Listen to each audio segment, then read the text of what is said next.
Croyez-moi, avons pris le quart du début de la crème sur le stand. Avec mon soutif par-dessus mon pull là. Nous avons dû affronter un brusque afflux de clients et surtout de clientes. Sans doute dû à l'heure, effectivement. J'allais dire, est-ce qu'elle va dire c'est parce qu'il est trop beau?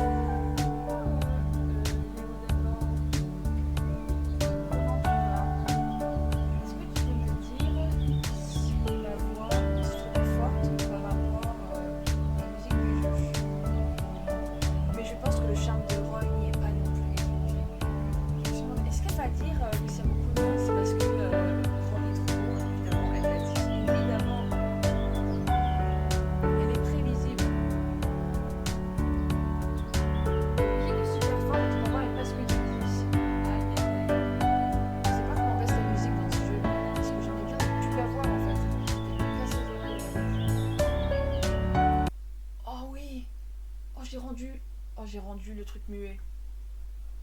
Oh, c'est si bien. Oh, le repos pour mes oreilles, là. Là, j'imagine que c'est mieux. Ces musiques sont insupportables. Je suis désolée, mais déjà, elles sont ultra fortes. Et elles sont insup. Ah, ça y est, mon stream va devenir potable. Et j'ai eu la nette sensation que certaines de ces jeunes femmes n'avaient pas encore trouvé leur Valentin. Ben, ou alors elles sont en couple, mais elles viennent regarder, quoi, on va dire. Ou alors peut-être qu'elles sont lesbiennes et qu'elles s'intéressent à toi, hein. T'en sais rien. Puis franchement, t'es bien sapé, hein. Roy affecte de n'avoir rien remarqué. Il se prête au jeu de la vente de fleurs avec enthousiasme et reste parfaitement concentré sur sa tâche. Jade va être ravie. Les fleurs se vendent comme des petits pains. J'ai regardé le replay du dessin qui m'a été dédicacé. Ah, trop bien. Alors, t'en as pensé quoi? Je sais même plus ce que j'ai dit d'ailleurs, hein. Mais je sais que j'ai dit plein de conneries. Toutes sortes de fleurs d'ailleurs, pas seulement les bouquets typiques de Saint-Valentin. On fait une bonne équipe. On devrait peut-être ouvrir un stand de quelque chose, toi et moi. Quelque chose, dis-tu? Je lui ai souri gentiment. Un stand de petits pains. Il paraît que ça se vend bien. Roy a éclaté de rire et je l'ai imité. Oh, oh, oh. Non mais sérieusement, c'est drôle. La dernière cliente a pris un bouquet de lys. Peut-être qu'elle voulait juste acheter des fleurs. Sans doute. S'il en reste ce soir, j'en prendrai peut-être pour chez moi. Je ne savais pas que j'aimais les fleurs. C'était bien. J'ai aucune idée de pourquoi je l'ai regardé, mais il y avait un truc qui a fait que je suis restée. C'est trop mignon, écoute. C'est trop mignon. Ça me fait plaisir, merci. Merci beaucoup. Ça veut dire que ça n'a pas été non plus insupportable à regarder. Et ça fait plaisir. Ça dépend lesquels. J'aime beaucoup les lys, surtout les lys blancs. C'est un peu royaliste ça, monsieur. Vous êtes royaliste? Vous êtes pour le retour de la monarchie en France? Bizarre, hein. J'avais une version illustrée de Le lys et le lion quand j'étais petit. Et j'aime aussi beaucoup les lions, mais ça prend une place folle. Et aussi, c'est illégal, monsieur, d'avoir des lions chez soi parce que ce sont des animaux sauvages qui ne devraient pas être chez des gens, qui devraient être en liberté, monsieur. Donc non, vaut mieux ne pas avoir de lions chez soi. J'ai aussi maté l'unboxing sur YouTube alors que j'y connais rien au coréen. Là. Bah écoute, merci, ça fait plaisir. Bah, j'imagine que ça devait être particulier si tu connais pas. Même quand tu connais, hein, c'est particulier, hein, je tiens à le dire. Le lys et le lion, tu ne connais pas, c'est un conte de fées, un de mes préférés. Le titre est déjà bien, c'est évocateur. Bah, c'est le lys et le lion, quoi. Ça parle d'un lys et d'un lion, c'est tout ce qu'on sait. Pourquoi elle regarde partout? Il n'y a personne en vue. Pourquoi tu regardes? Tu veux bien me le raconter? En mode c'était un truc secret? Ou alors, ouais, très bien. Fallait vraiment pas qu'il y ait des gens autour, quoi. Ça fera passer le temps en attendant de nouvelles clientes. Ou clients. Ouais, oui, je déteste les pieds. Voilà. Je réponds à un commentaire du chat. Ça fera passer le temps en attendant de nouvelles clientes ou clients. J'espère qu'il n'y a pas de pieds dans ce jeu, hein, s'il vous plaît. Bien sûr, sans problème. Alors, ça commence par... Il était une fois, dans un lointain royaume, un roi très bon qui avait eu 3 fils. Jusqu'ici, je suis en terrain couru. Connu. Par contre, j'espère qu'ils vont pas passer leur temps à raconter des contes de fées. Là, déjà là, il y avait La Belle et la Bête avant. Ça m'a saoulé. J'ai pas envie. Mais bon, là, je connais pas ce conte au moins. Alors que La Belle et la Bête, c'était très chiant parce que je connaissais quoi. Le premier est un guerrier sans égal, un colosse adroit à l'épée d'une grande brutalité. Comme par réflexe, Roy a esquissé une passe d'armes imaginaire. J'imagine que c'est lui, le prince aîné. Mais oui, bien sûr. Nul ne l'avait jamais défait en combat singulier, et on savait dans tout le royaume qu'il serait bientôt général des armées de son père. Le deuxième était d'une grande ruse. Il brillait en particulier dans l'exercice de la chasse. Ah, un peu nul la chasse. Je te laisse, j'ai fait à manger en même temps, je vais juste passer te saluer. Bonne soirée. Merci, ça fait plaisir en tout cas. J'espère te revoir bientôt. Bisous et bonne app. À la prochaine. Il brillait en particulier dans l'exercice de la chasse et dans l'invention de pièges retors. Malgré son cœur froid comme le métal, il était promis un grand avenir en tant que chasseur royal. Et enfin, le plus jeune, bon de cœur et pur d'esprit, était tout le contraire de ses frères. Il n'avait jamais fait de mal à une mouche, jamais défié quiconque en duel. Bah écoute, c'est le mieux. Il n'avait fait montre d'aucune curiosité scientifique, ni de talent littéraire ou philosophique. D'accord, donc parce qu'il est sympa, il est forcément stupide. Très bien. Il passait son temps à courir la campagne, se portant au secours des oiseaux blessés. Eh ben, il est très bien. Il est très bien. Vraiment, prenez exemple sur lui. Naturellement, la cour ne voyait pas ses activités d'un très bon œil. Le mec, il sauve des oiseaux, quoi. La honte. Tu vas pas plutôt aller tuer des animaux dans la forêt ou tabasser des gens avec des épées? Soyez des oiseaux. La honte. Cassos, quoi. Et tout le monde, en particulier ses 2 frères, se moquait de lui et l'affublait de surnoms dégradants. Une moue désapprobatrice s'est dessinée sur son visage. Aucun avenir ne se dessinait pour lui, ni dans l'armée, ni dans la diplomatie, au grand désespoir du roi et de la reine. Bah c'est bon, ils ont déjà 2 fils, un pour les armées et l'autre pour la chasse, c'est bon. Un beau jour, le roi tomba gravement malade. Les meilleurs médecins du royaume firent tout leur possible pour le sauver, mais en vain. Finalement, un sorcier se présenta à la cour pour apporter son aide. Il annonça que l'unique remède susceptible de guérir le roi était un lys blanc, unique et splendide, qui poussait au cœur de la forêt enchantée. Est-ce que c'est pour ça que c'est le symbole de la royauté en France, le lys blanc? Seulement, il n'était pas facile d'aller le cueillir. Le lys était jalousement gardé par un lion terrible. Il a brusquement levé les bras en montrant les crocs. Laissez le lion. J'ai retenu un sursaut de surprise. Il est à fond.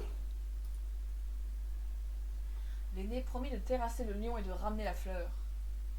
Il partit pour la forêt enchantée, armé jusqu'aux dents, et n'en revint jamais. Le deuxième frère promit alors de chasser le lion et de ramener la fleur. Il partit pour la forêt enchantée, équipé de flèches et de pièges. J'ai fait la grimace, je ne lui prédis pas un grand avenir. Eh ben c'est ciao. Bon débarras. Il n'en revint jamais. Tous les regards du royaume se tournèrent alors vers le plus jeune frère. Bah c'est ton tour mon gars. Celui dont tout le monde s'était moqué était à présent leur seul espoir. Le jeune prince promet de ramener la fleur. Par contre, d'où il n'y a personne d'autre qui peut y aller. C'est le souverain du royaume. Il y a forcément des tas de gens qui vont vouloir être le héros de l'histoire pour pouvoir gagner de la thune et de la légitimité. Bizarre, hein. D'où ils sont obligés d'envoyer leur fils là-bas alors que c'est des régimes qui fonctionnent avec la primogéniture masculine et où ils ont besoin d'un héritier mâle pour prendre la succession du royaume. Ils envoient leurs héritiers se perdre dans la forêt. Bizarre un peu, hein. Il partit pour la forêt enchantée, sans armes et sans pièges. Roy a changé d'expression, son dos s'est courbé. Il s'est penché vers moi, baissant la voix. Nous y sommes. La forêt enchantée. À l'ombre des frondaisons poussent 1000 fleurs colorées. On entend partout les bruissements de bêtes invisibles. C'est un endroit sublime et terrifiant. Il a embrassé le paysage d'un geste ample du bras.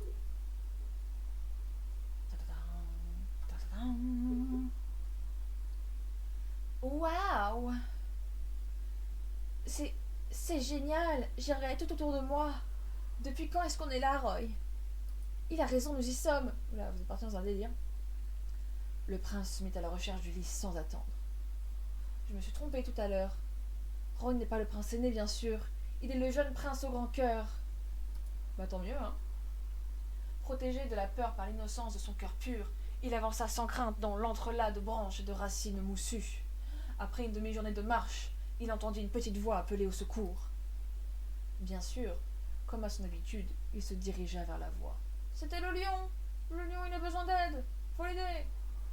Ah, c'est pas un oiseau. C'est pas un lion, c'est l'oiseau. Et il vit un oiseau, la patte prise dans un piège. L'oiseau était tel qu'il n'en avait jamais vu, son plumage de toutes les couleurs, son long bec aux reflets irisés. « Ne bouge pas, lui dit le prince. Je ne veux pas te faire de mal. » Le jeune prince libéra l'oiseau, qui prit son envol à tire-d'aile, sans le remercier. « Bah dis donc, il dit pas merci, c'est bizarre ça. Genre, je veux dire, les oiseaux ils savent parler, donc évidemment qu'ils doivent dire merci. Non mais on est où là ?» Nullement offensé, le prince continua sa route à travers les bois. Après, c'est vrai que c'est un oiseau qui a dit au secours. Mais bon, après, tu ne le sauves pas pour te faire remercier, tu le sauves parce qu'il a besoin d'aide. À la fin de l'après-midi, il parvint enfin à l'orée d'une clairière, au centre de laquelle trônait le lys blanc, symbole de la royauté française, on le rappelle. Devant la fleur, un lion gigantesque était assis. Le lion se leva et s'étira nonchalamment en voyant approcher le jeune prince. « C'est toi que le roi a envoyé me terrasser, rugit-il, incrédule. » Roy a pris une grosse voix profonde pour imiter le lion. Pardon, faut que je le refasse. « C'est toi que le roi a envoyé me terrasser, rugit-il, incrédule. »« Je suis à fond dedans. »« Tu es tout petit, tu es tout maigre. Le plus grand des guerriers est mort d'avoir voulu m'affronter. Le plus grand des chasseurs est mort en essayant de me piéger. Et tu oses, toi, si frêle, venir me défier. » J'ai haussé les sourcils. Le lion n'a pas tort. Mais l'oiseau, ça va être son ami, il va être content qu'il ait sauvé son ami. Le jeune prince ne se laissa pas démonter. Il s'avança devant la formidable bête, sans trembler. Il n'a pas intérêt à lui faire du mal. Je ne suis pas venu te défier. Je suis venu te libérer. Laisse-moi prendre la fleur, et je te sauverai de ta prison. Le lion éclata d'un grand rire. Ah ah ah, semblable par son bruit à un terrible orage. Voilà, j'ai fait une très belle imitation d'orage. Me libérer de quoi? Je suis libre et je suis le roi de cette forêt. Le jeune prince sourit avec malice. J'ai sauvé suffisamment d'oiseaux pour reconnaître une bête prise au piège. Pourquoi garder si farouchement au péril de ta vie une fleur qui ne te sert à rien? Tu ne règnes pas. Celui qui a fait cette fleur t'y a enchaîné. Le lion fronça les sourcils, désarçonné. Et pourquoi te ferais-je confiance? Comment savoir si ce n'est pas une ruse? Ce fut au tour du prince de froncer les sourcils. Je n'ai pas de preuve de ma bonne foi. Soudain, dans un bruissement d'ailes, l'oiseau au plumage multicolore entra dans la clairière en volant. Moi, j'ai une preuve. Je sais que son cœur est bon et que son esprit est pur. Il m'a sauvé, pas plus tard que tout à l'heure. Et il a sauvé nombre de mes frères et de mes sœurs par le passé. J'ai hoché la tête. Cet oiseau a le sens du timing. Félicitations. Le lion hocha la tête et poussa un profond soupir. D'accord, dit-il finalement. Si j'ai ta parole, je te laisse prendre la fleur. Le prince lui sourit, rassurant, et prit le lys blanc. Il se tourna ensuite vers le lion, tendit la main vers lui et lui dit « En prenant cette fleur, je te libère de ta mission. Tu es libre. » Alors, dans un souffle magique, le lion se changea en une magnifique princesse. Et bien sûr, allez, c'est parti, il fallait forcément qu'il péchote. En disant ces mots, Roy m'a désigné d'un geste de la main. « Oh, je suis la princesse. Tu vas me faire rougir. » J'étais dans l'histoire depuis le début. Bien sûr, toutes les bonnes histoires ont une princesse. Non, toutes les histoires hétéronormées ont une princesse. C'est différent. Mais c'était si facile de la libérer, juste ça. Attends, je termine. La princesse expliqua au prince que comme il l'avait deviné, elle avait été changée en lion par un mage pour garder la fleur. Elle était obligée d'attaquer quiconque essayait de s'en emparer, et elle ne pourrait être libérée que par un nain dont les intentions seraient aussi pures que le lys blanc. Bien entendu, à cause du sort, il était également impossible de révéler aux voyageurs qui convoitaient la fleur comment rompre le charme. Et jusque-là, tout le monde avait toujours tenté de prendre la fleur par la force. Bien entendu, tu peux deviner sans mal la fin du conte. Ils se marièrent et eurent beaucoup d'enfants, bien sûr. Le prince rentra au château avec la princesse et la fleur, et le roi fut guéri. Dans les bras l'un de l'autre, le prince et la princesse annoncèrent leur amour. Ils viennent juste de se rencontrer, c'est un peu tôt pour se marier. Oh, oh my god. Oh là là, ça va être nous, c'est nous la princesse avec le prince. Le prince au cœur pur. Aïe aïe aïe. Continuons. Après quoi, effectivement, leurs noces furent célébrées. On peut se marier dans la vraie vie. Personne ne se moqua plus jamais du prince. Et voilà qui conclut cette histoire. Il m'a fallu une seconde pour revenir à la réalité. C'était super, tu racontes vraiment bien. C'était mieux que le truc de Jason, hein, quand même, je tiens à le dire. Ça dépend quelles histoires.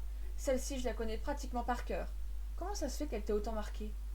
Alors en fait, c'est compliqué. Je me reconnais un peu dans le dernier prince et voilà quoi. C'est trop moi quoi. J'aime bien le côté aventure, la forêt enchantée, le lion. Dans certaines versions, il y a d'autres créatures dans la forêt. Mais ce qui me parle surtout, c'est la morale.